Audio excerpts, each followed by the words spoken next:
I have the privilege of introducing our guest speaker this morning, Reverend Steve Colladay. He is from Unity Worldwide Ministries. He's served as a Unity minister, Unity ordained minister for over 24 years. He's a transitional interim minister for Unity Worldwide Ministries, as well as a consultant. He's been working with the board. We've met with him a couple of times, and he's met with our prayer chaplains. And I have to tell you, both the times the board has met with Steve, it's just been extremely heart-opening. And I expect that's what you're going to get out of his message this morning as well. It's very heart-opening. So I'm really pleased to have him here. He's also going to be doing the workshop after the service, so plan to stick around for that. But he's also worked with Scott Shell quite a bit, right? During Scott and I are buddies, long time. We were on the regional board, the South Central Unity Regional Board, Scott and I and others, and we have stories to tell. As you might know, Scott. So we're just so pleased to have you here today, and everybody give him a warm welcome. Thank you. Oh, I'm so glad to be here. Well, good morning, Colladay Unity. How awesome it is to be a part of this ministry. I have known you through Scott all the times I served with him on the South Central Unity Regional Board. And my heart has been with you. And over the years, I follow a lot of the ministries, a lot of the churches around Unity. And having been a minister myself for 14 years as a senior minister in various places, I understand what the symptoms are of calling for love. It's a return to awareness of love's presence. And we've already heard everything we need to hear today. I mean, with the music, with the words, with Get Close to Me, that is a stunning, absolutely beautiful song. I am loved, get close to me. That is our very nature, is it not? And it is, isn't it so that anyone that you know that might be going through some drama, but let's start with ourselves, looking in the mirror, or could it be that's what's really going on? It's a call for love. Of course, miracles suggest that anything that is not of love is but a call for love, and particularly anger. I mean, really. I've made a lot of progress in my life in terms of dealing with the stuff. And not that I have anything to say to anyone, other than I continue to stumble towards awareness of love's presence, for example. And every time I think that everything is just absolutely the way it should be totally, I've been a core meditator for many, many years. Actually I haven't missed a day for 2,800 something days, according to my Insight timer. And it's very important. It's really important to me to return to center, to get back into the awareness of the flow. And so this last Thursday, I was having, sometimes these meditation experiences are just wonderful, off the wall. By any definition, you're just alive, you're in your heart, and it's just wonderful, very deep. I do my 35 minutes, and I was towards the end of it and feeling just very thankful and very alive. And all of a sudden, my watch gave me a reminder that my Amazon account had been hacked. And I know it wasn't. I know it was a hack. This was a hack. I forgot to turn off the notifications, because I know the notifications about what's going on in the world will get me off center instantly in a big way. Yes. And so when things go on in the world regarding something that we didn't think we signed up for, and that is to be a part of the C word, conflict, or the D word, drama. We didn't think we signed up for it when something happens on the planet in our lives. But I discovered a new scripture, and we have a slide, a new scripture that says really what the truth is. Wherever two or more are gathered, there will be the opportunity for conflict. Now, we laugh at that. I laugh at that. I've been saying this for decades. And you know what's true is, I have not made peace totally in my life. That conflict is inevitable, drama, disagreement is inevitable.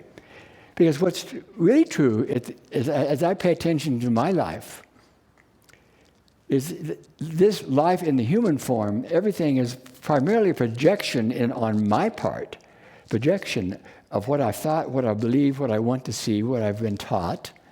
And it's also inevitable that I will have an opportunity to return to center, because just because I'm not in a situation with conflict, and let's say that there's something going on, and it's very easy these days to look around our lives, all that's going on, and we don't need to say that no one knows that everything is up these days for another look. Everything on the planet, all systems, all people, all organizations, all teachings. There is nothing that is not going through a call for transformation. And so where will we believe when someone is working their stuff? Will we let it be? Will we acknowledge that within them there is the potential and there is the reality of love and the experience of love? And how about within me? I mean, what are the issues in life that brought you here tonight? Not tonight, this morning. It's still early. So why are you here this morning? We come to experience like unity in Columbine. We come to experience because we want another way of living and surviving in this world, and healing and letting go of it. And so what do we do? What is our intention? And I want to share a few things. What's the energy and the intention that you bring to this sacred time in your life? And let's talk about where we are right now today. Some of you have come for all kinds of reasons. And I want to really acknowledge those of you that might be new. Anybody here for the first time, but you call mine? Well, welcome. Welcome. You're in wonderful places. This is a place that is totally on fire with love and spirit, and in my mind, one of the top unity ministries that thrive in terms of thriving and walking the talk and blah, blah, blah, blah, blah, all of that.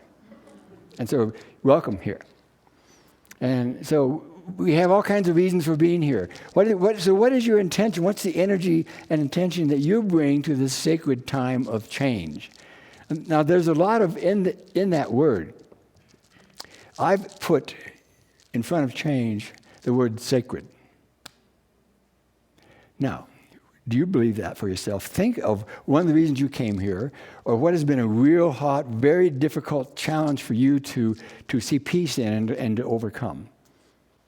Pick one. I mean, not as if you only have one.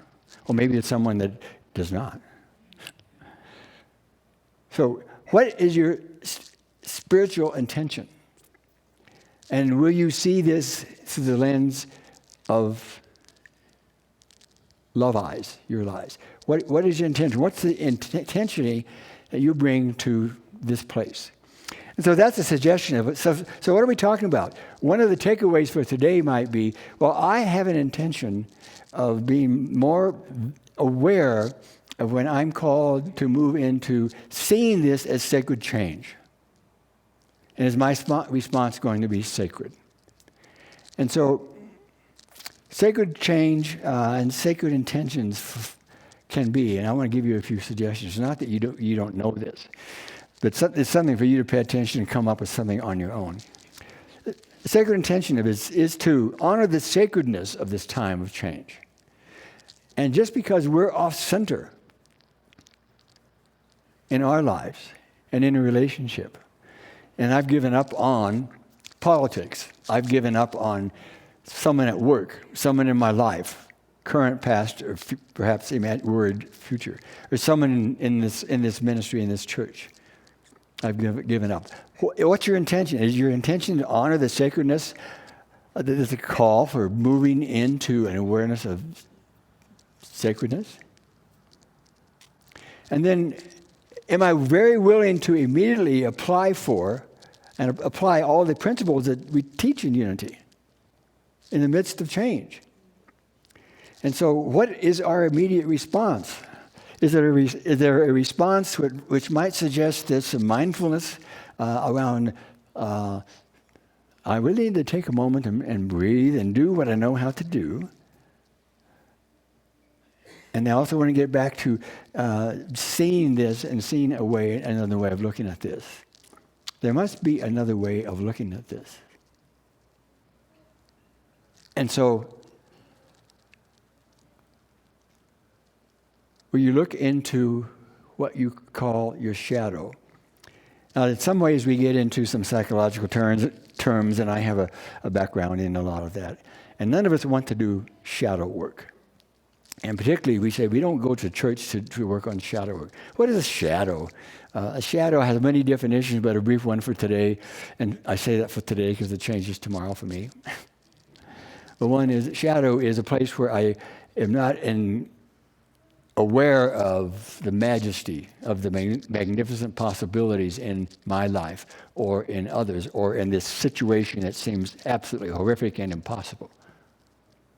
And so I have that shadow, and it's a shadow belief. And we all have our own shadow work to do.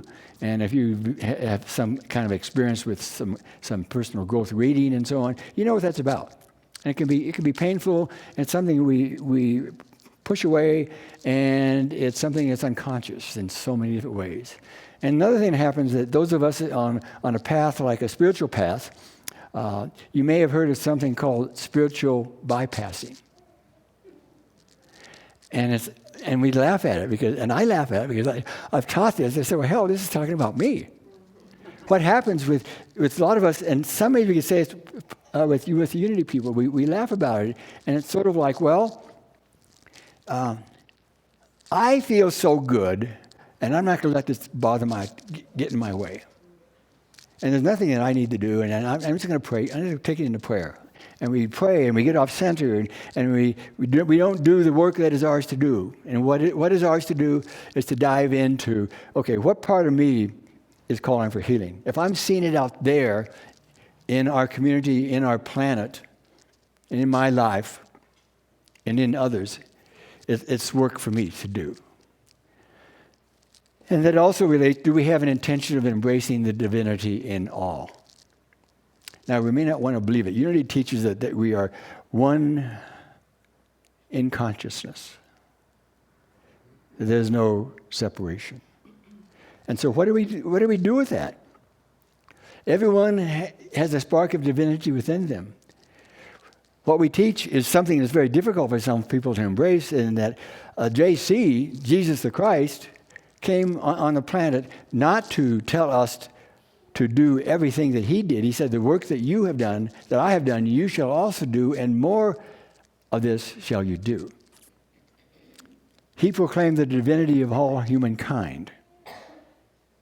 And as we know what happens when organizations get created, over time things have a tendency of getting distorted or off, whatever it is. And we don't really know at one level exactly what it is. Wars are still being fought over what is spiritual and religious truth.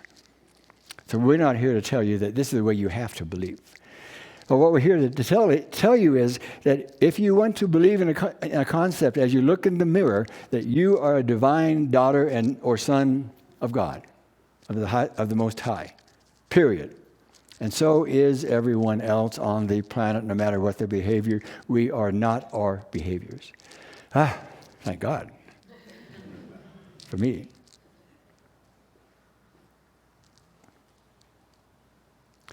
So, one of the questions I have during this time is, will we be gentle with ourselves as we look at what's happening, and what are we called to do? And sometimes it's really very difficult. I'll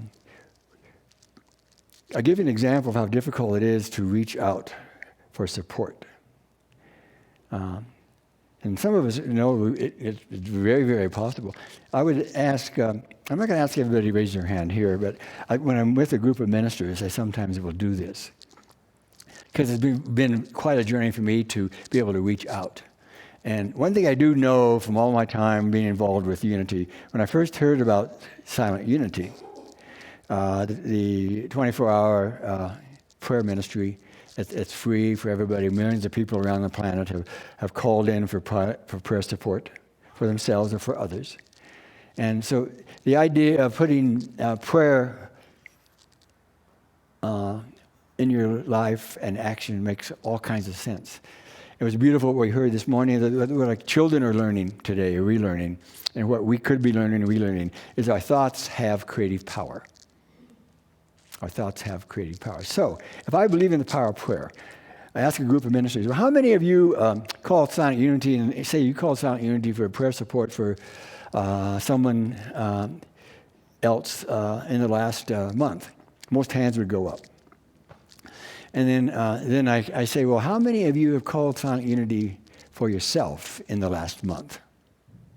Oh, just for yourself, not for somebody else. And I can see the beauty, the smiles in those faces. Are we worth it? Are we willing to acknowledge that we are part of this community? And then what's difficult is when things get really tough. One of my early ministries, before I ever heard of Unity, I'm not a Vietnam veteran.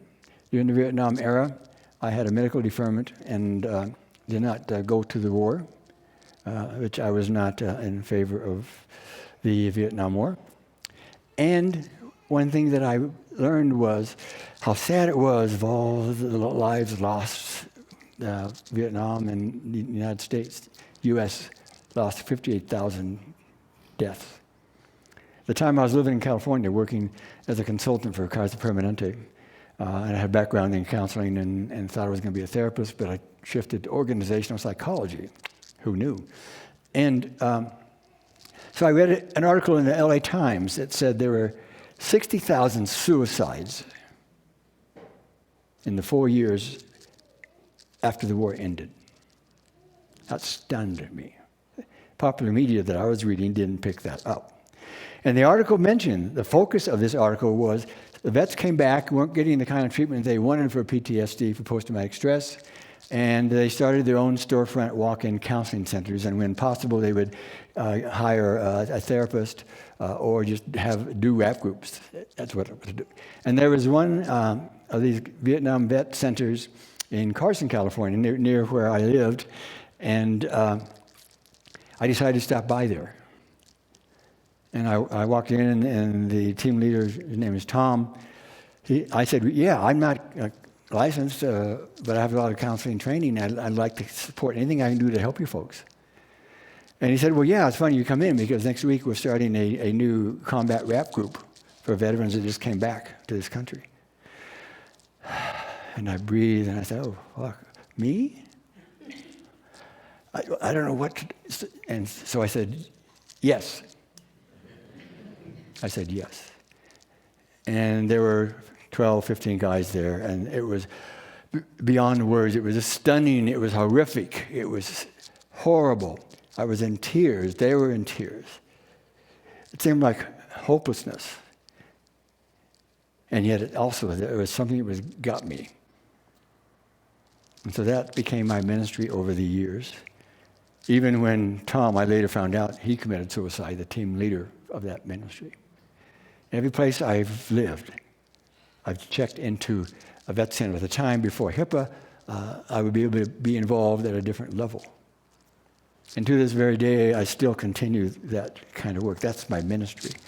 And so in working with veterans, what I notice is this group I'm with now, this organization called The Battle Within in the Kansas City metro area, they teach, they don't call it love, they don't even use the word spirituality, but they teach unconditional positive regard. I call it UPR for these veterans and police and first responders that have gone through horrific stuff. They're there for PTSD.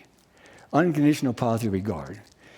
The reality of it is, guess what they're doing by the time the 5-day intensive healing academy happens?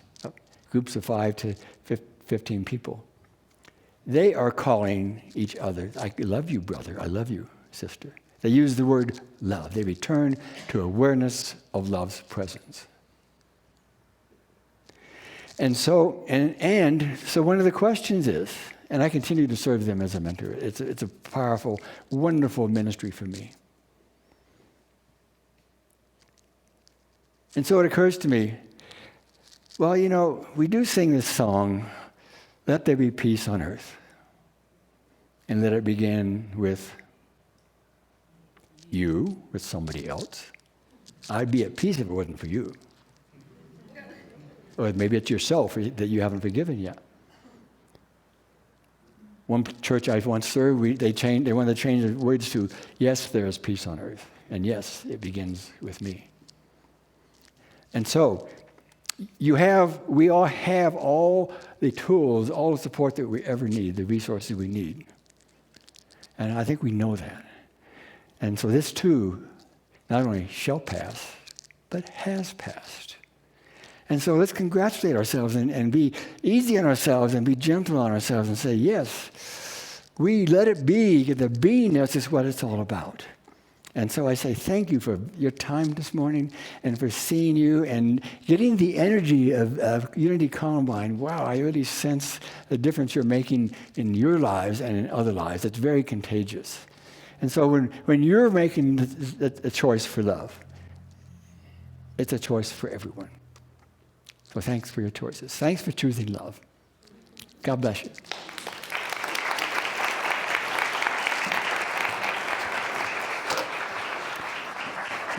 A little long.